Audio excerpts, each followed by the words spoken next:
Happy Halloween. We've got some scary cases coming up, but today's case isn't scary in the traditional sense, as in a psychopath stalker waiting outside your house for you, but is more scary in the sense of there's dumb people all around us, and they can get us killed just by their own ignorance. With all the interrogation footage we watch, you would think that if I were to tell you today's case is about a man who shot his daughter to death, well, that must have been in cold blood. He must have had some sort of reason to shoot his daughter. That doesn't seem to be the situation in this case. Actually, this just seems to be a dumb accident done by a dumb person. In fact, this story is so ironic that it would be funny if it weren't for the fact that an innocent young girl died for no reason. So here's the true story, allegedly. And as you listen to this, you're probably going to think it's absurd, as I did the first time I heard it. But we have a confession to watch, and you can judge whether the person who's telling the story is telling the truth, or if he's telling a lie. We'll figure that out in a minute. Well, let's start with the actual story. Anyway, our story starts with a man who's had too much to drink. He's at home with his daughter and his daughter's siblings, and he decides it's a great idea at this time, after a couple pints of tequila, to teach his family about gun safety. So what does he do? Well, he grabs his illegal gun, illegal because he's a felon, and felons can't own guns. And he decides, I'm gonna teach these kids about gun safety. Come on in the room, let's figure it out together, guys. So the first thing he does is takes the magazine out of the gun, off to a good start. Then he makes several mistakes. The first mistake is he doesn't check the safety. The second mistake is, well, he doesn't have trigger discipline. He keeps his finger on the trigger. And the third mistake is actually, after he removed the magazine, he didn't check to see if there was a bullet in the chamber, and there was. So, as he's giving this gun safety lesson, well, everything that could go wrong did go wrong. To put it simply, this was the worst gun safety lesson in human history. And it culminated with him pulling the trigger as, according to him, his 8-year-old daughter ran in front of the gun. So yeah, this is a very absurd story. And whether you believe it or not, I think is basically up to your interpretation of the man's actions during the confession we're about to watch. But for the most part, I think a lot of what he says is believable. First of all, there's alcohol involved, and alcohol makes incompetent people very confident in their incompetence. So it's pretty believable that he would just grab a gun and say, hey kids, come on in, gun safety time, to me. Also, look, if this had just happened with him and his daughter in the room, where he said to the police, I was giving my daughter a gun safety lesson and I just happened to shoot her in the chest, that's very suspicious. But in this case, there were other kids in the room, and it's really hard to get kids to go along with your alibi, I think. That requires a lot of lying, and it just doesn't seem likely that everyone's in on this conspiracy.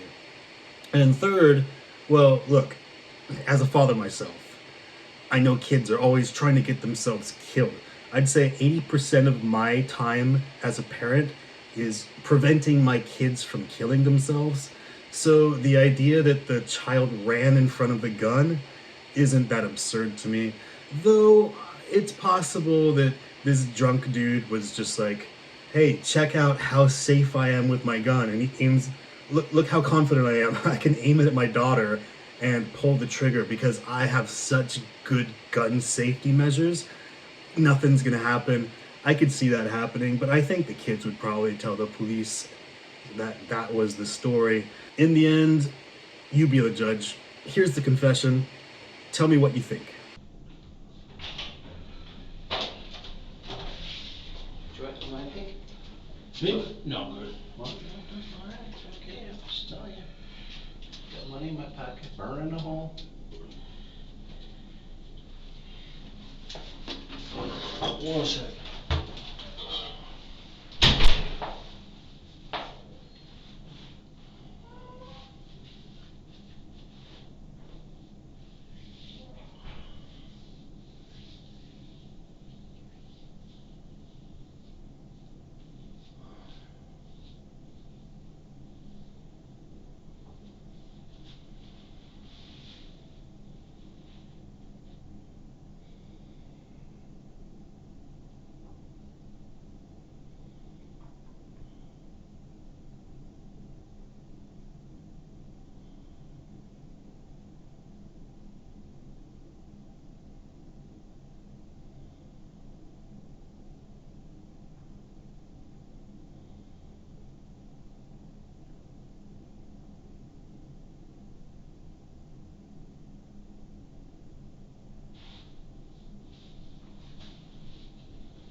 Sir?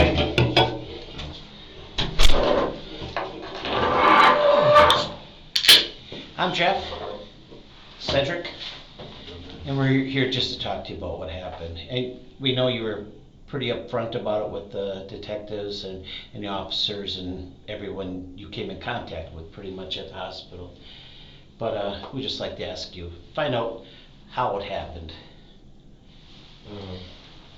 But before we talk, since you are in custody, I have to read your rights, okay? Have you ever had your rights read to you before? Okay. If you'd like to follow along, would you like it to follow along too? No, thank you. These are your constitutional rights. You have the right to remain silent. Anything you say can and will be used against you in a court of law. You have the right to consult with a lawyer before questioning and to have a lawyer present with you during questioning. If you cannot afford to hire a lawyer, one will be appointed to represent you at the public's expense before or during any questioning if you so wish. If you decide to answer questions now without a lawyer present, you have to stop the questioning and remain silent at any time you wish. And the right to ask for and have a lawyer at any time you wish, including during the questioning. And if you flip it over, it says, do you understand each of these rights? Yeah. Okay, realize they have these rights. You want to have a conversation with us? Like you said, I told them what happened. Yeah, you want to talk with us? Yeah, mistake. So it's okay for us to talk for a little bit? Yeah. Okay. So, what time did you get up this morning? Let's start at the beginning. I got up at about 9 o'clock. Were you at your house or your girlfriend? I was at my girlfriend's house. Is that that's got a couple of pictures here.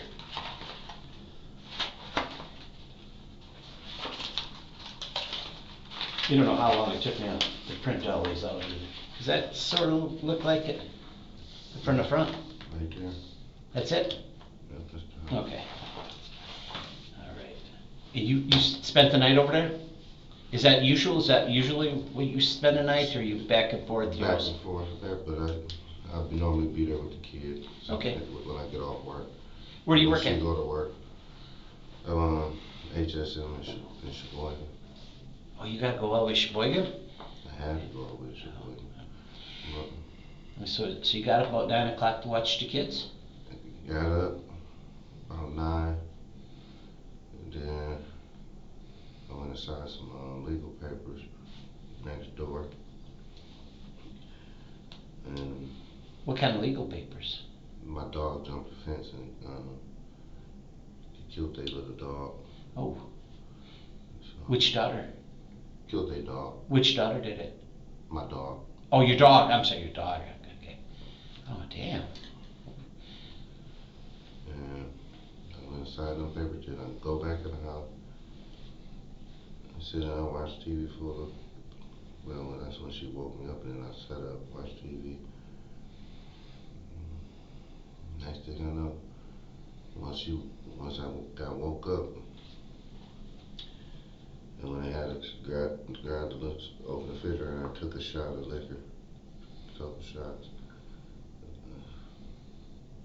And then I put it back, and I went to the store, came back, and kids was playing with me in the kitchen, you know, the boys. And the next thing I know, I was like, I was grabbing the gun off the shelf, top shelf, and I'm like, this is how you take the clip out, this is how you do this is how you put it in safety, and this is how you do it. And next thing you know, the gun went off. She was in right in, I mean, I don't even know how she got there. She jumped right, I mean, she was right, I mean, it's like, Where was she standing or sitting? she was like I said, I don't know. All I know is when I was showing her, I was stretched this way, put it in the staples, and then I said, see, this is how you put it in the staples. I take the clip out and make sure ain't nothing, and then I pointed, and next thing I know, the gun, wow, and I look, I'm like, So She was right there. like your living room. I mean, your kitchen. Okay, she was sitting. I was right here. I was right here. The boys was behind me in the kitchen making something. And Is this like where that 23 is? I can't see it really, but this is the area between the Right, table. So right she there. was she on sitting or standing, or you don't know? I don't know, I believe she was probably, she normally be somewhere right up in here by that vent, because she like to feel the heat sometimes. But, like I said, I aimed it toward the floor right over in this area, like, this how you took on safety, and then I look up, I look up, she right there. She fell back, and I'm looking like, man, she get right there. I mean, it's like she just jumped right where. I mean, it ain't her fault. It's my fault for doing it in the house. But it's like she jumped right in front of me. Right there. Were you standing or sitting? Were you sitting in I that was chair? standing right here. You were standing right here. Like this, like you're standing. Like if she's Facing here, that you're way. probably over here, and you're pointing the gun this way. I'm standing right here. Like, see, that's the same place. Okay. I'm standing right here.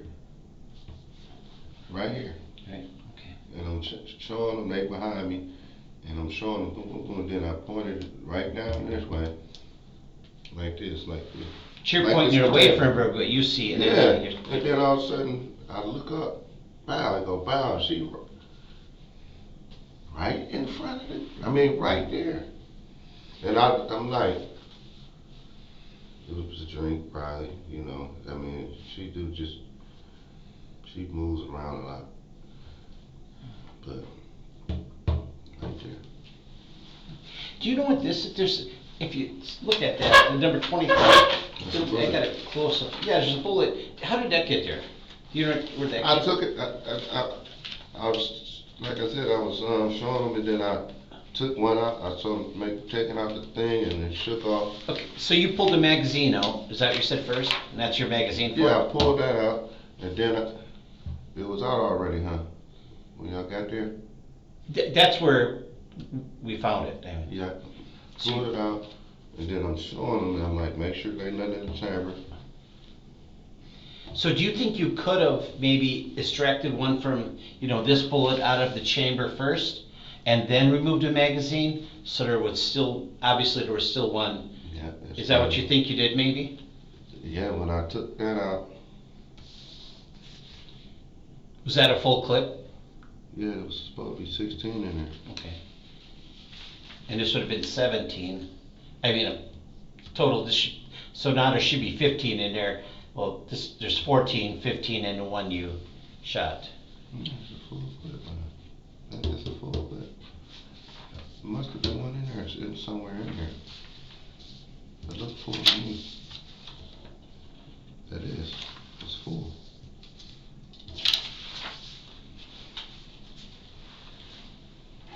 So how much did you think you had to drink before you showed them how you teach them a little bit about the gun?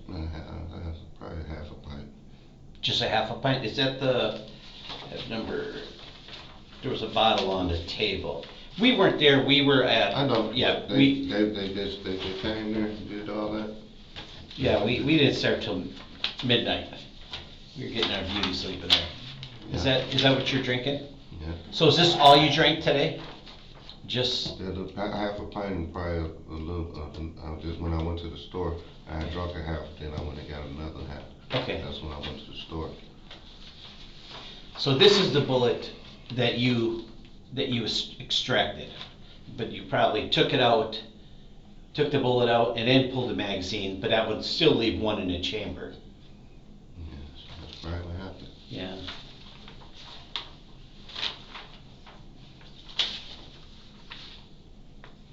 And do you remember what you did with the gun after? Then obviously you cared for your daughter right away.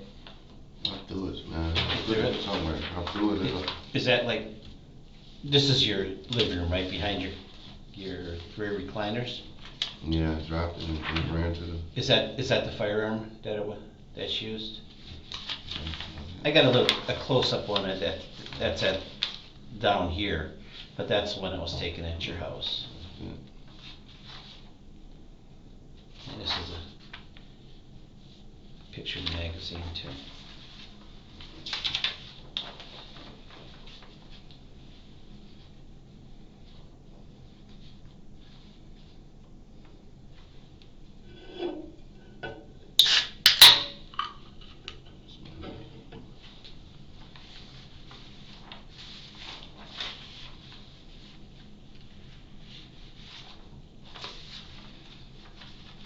And there were some 22 casings out the back side of your door.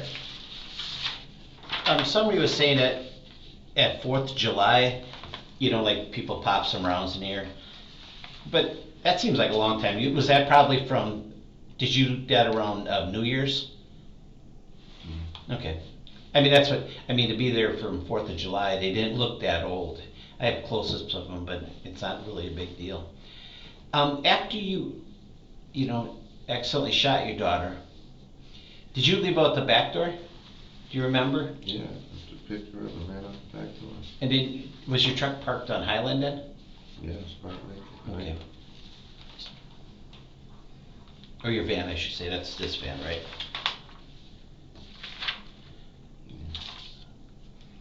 You drove right to the hospital at least. Yeah, tried to take her to the hospital. Yeah, it's missing. It's a bush missing in there.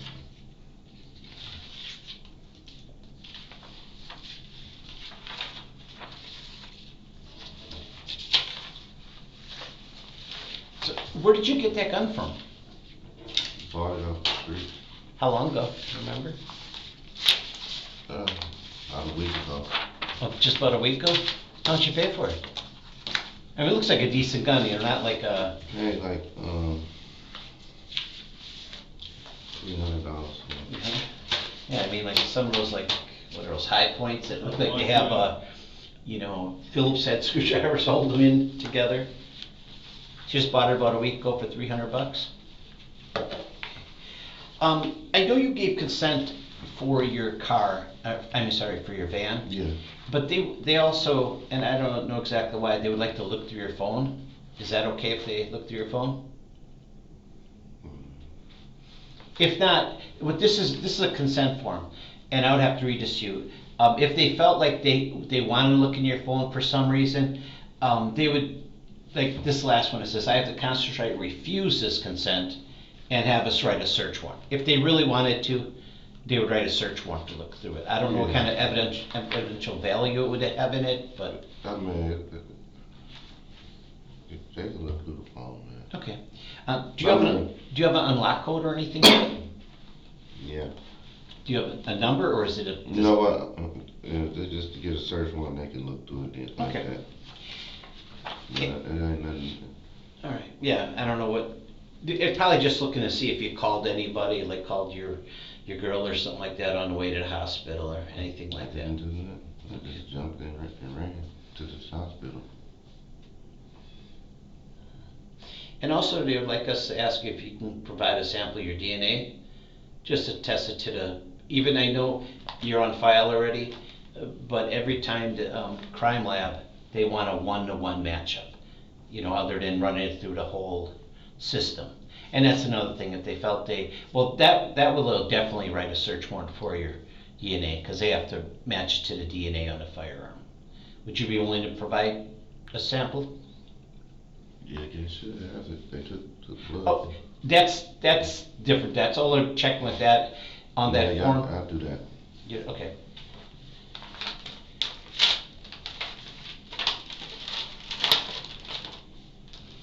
This is another form I gotta read you. And this form says, I, Michael Huddleston, date of birth 3/1/74, will be voluntarily submitting DNA specimen to Milwaukee Police Department for criminal investigation purposes. I understand that this specimen will be entered into DNA database maintained by Wisconsin Crime Lab. By signing my name below, I verify that you have been explained this DNA collection procedure, Q-tip in your mouth. You take all that, explain that. I understand that you are not required by law to do this. And if we wanted to, we'd get a search warrant. And that you are submitting your DNA specimen knowingly, voluntary, without threats or promises to be made to you. Is that true? Right. All right, then can I get you to sign right there, please? My baby, she's deceased, right? Yes. Sorry to have to tell you that, or they told you at the hospital. And for this, I gotta get a couple right index fingers, sir. You know, you signed it, and 1, 2, around here. If you rub your fingers, they gotta go away. It's magic.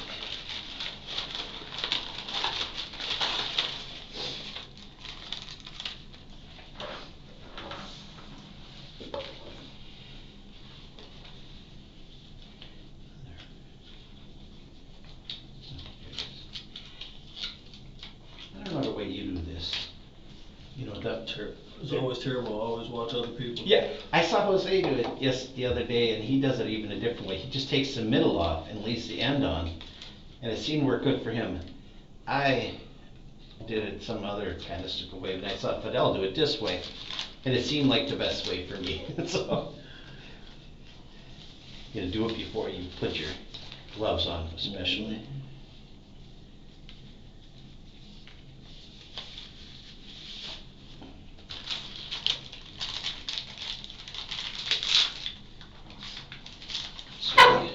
Oh, come on, please, sir.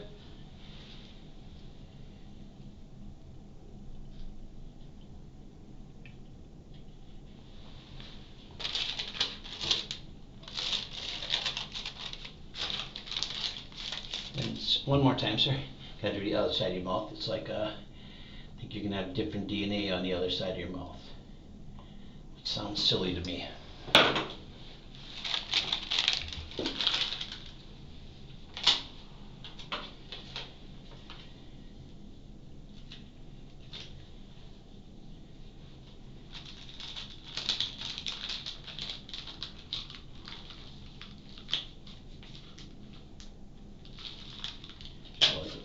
I like the Fidel way.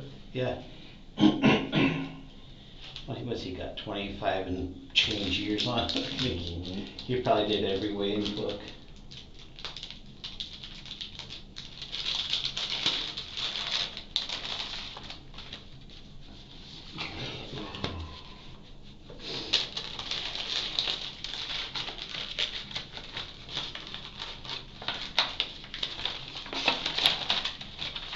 Check the sign that quick, just so I don't forget. Oh, you.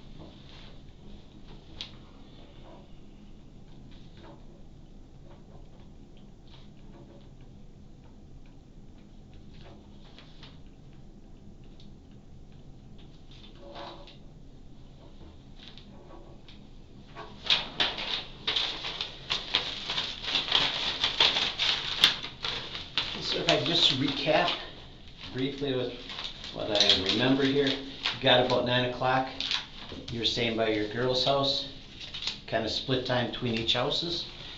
After you woke up, you went next door to sign some legal paper because your dog killed their dog. What kind of dog you have? I had I got rid of the dog after that, but I had a, pit bull. Pit bull. Then you had a couple shots of your, is that tequila? Was it with tequila? Went to the store, got a little more tequila, came back, sitting around the house, and you got the gun off a top shelf. I was waiting for everyone. Yeah. Yep. Must He's have been. You kind of Well, showed like I it. said, the boys was down there playing with me. We was playing around in the kitchen. I mean, but then, They just showed him some, we're trying to show him some gun safety tips, like make sure it's always empty. yeah. but it Which worked. what I'm surmising what you did is you probably ejected around first, and that's where that marker number 23 was, and then you removed the magazine, because that would have probably left one in there. Because obviously if you took the magazine off and ejected it, nothing would have been there, so you just, and then you were kind of like aiming at the ground, Yeah. keeping it away from everybody, and somehow your daughter Jumped got right- to her spot. Yeah, she kept right there. I mean, it was, when I turned around and looked, I was just sort of like, I turned around, bam, and she right there in front of it, man. Shit. That's why I'm like, I mean, it's just, I can't explain it. Yeah. I mean, it's just horrible, horrible accident or. Cannot explain what happened. I know what I was trying to do, and I know you said you drank like a pint and maybe a little more of whatever was on the table. Did you feel like you were super intoxicated? Did you feel? no, because like I said, I drove her, took her to the hospital and all that. I just, So you felt like you were okay, especially you had enough foresight to pick her up, take her to the hospital. How far is the hospital? That's only a couple blocks, right? right up the street. Yeah.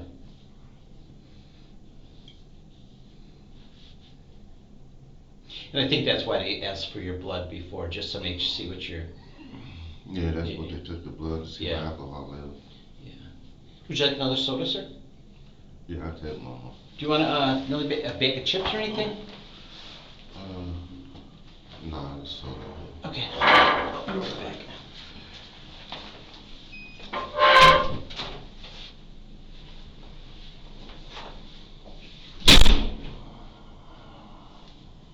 Can't explain it, man. It's unexplainable.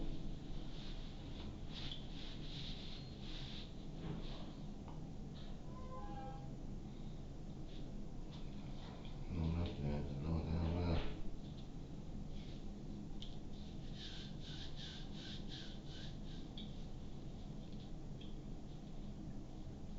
You do that shit on purpose.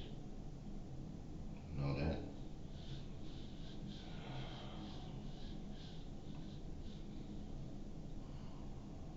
No one did it. I don't want to be alive. No, she did. I'm dead. I'm dead.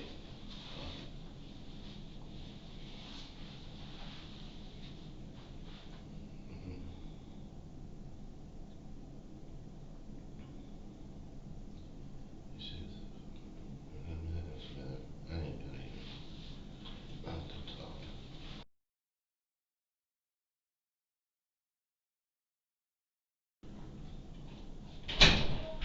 Here you go, sir. You sure you don't want anything else to eat or anything to snack on like that? We got chips, cookies. I think we got an orange. We just got a little stuff like that. Orange, right? No, I'm not. I can't really eat nothing. Okay, I understand. Situation. I can't Right. eat. All right, I gave you a minute to let you have that. All right. Appreciate it. Yeah. Yeah, no problem.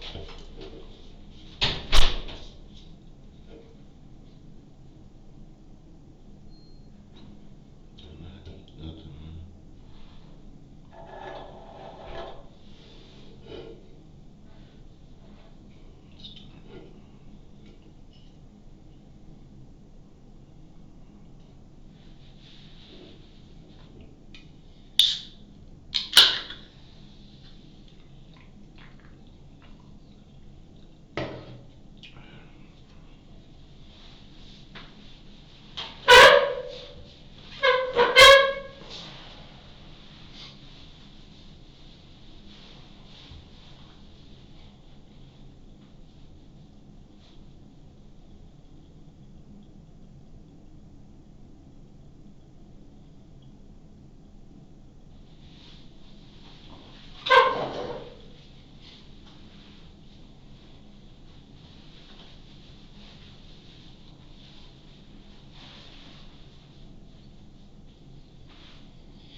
So how are you feeling? I mean, I can't even imagine what you're going through. Not feeling good at all.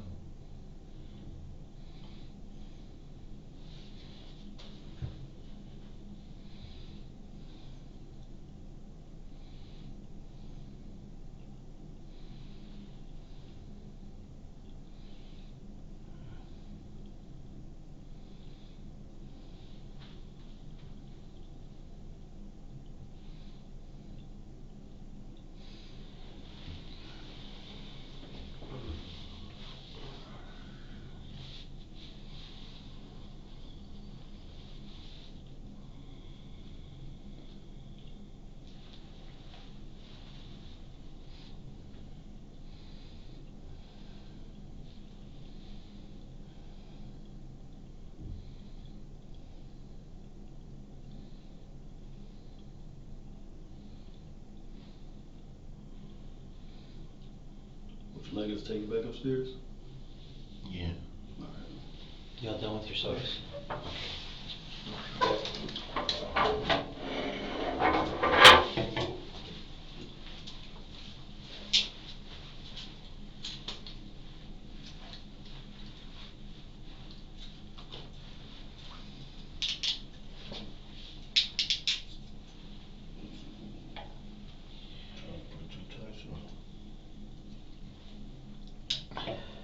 Is that good right there? Alright.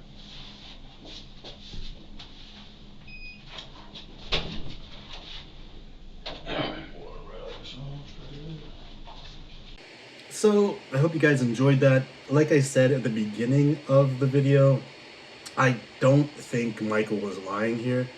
I think he was actually drunk and all this stuff happened. It can happen. I mean, it's all possible. And there's so many people in the world, so many situations. Stuff like this happens once in a while. The only thing that really stood out to me with Michael's behavior was when the detectives left the room. He started talking to himself, trying to kind of, in my opinion, I think he was trying to display remorse that he didn't actually have. I don't think he's very emotional in his voice or in his facial expressions. He doesn't seem like a person who just lost a daughter. But he was saying things like, she's dead, now I'm dead. It's like, you don't really, I don't feel what you're saying. So maybe he just didn't have a good relationship with his daughter, I don't know. But I don't think he's remorseful. I think this happened and he's just like, oh, I'm in trouble now. Well, I know what I'm supposed to do socially, but he didn't actually feel it from his heart. In the end, here's what happened. Michael got booked into prison for 20 years for the crimes of neglecting a child and for possessing a firearm while a felon. What do you guys think? Was Michael lying? Was he telling the truth? Is 20 years not enough for killing your own child? Or was it too much because it was an accident? Let me know in the comments below. Massive thank you out to my Patreon members for supporting this video. And as always, stay safe. It's crazy out there.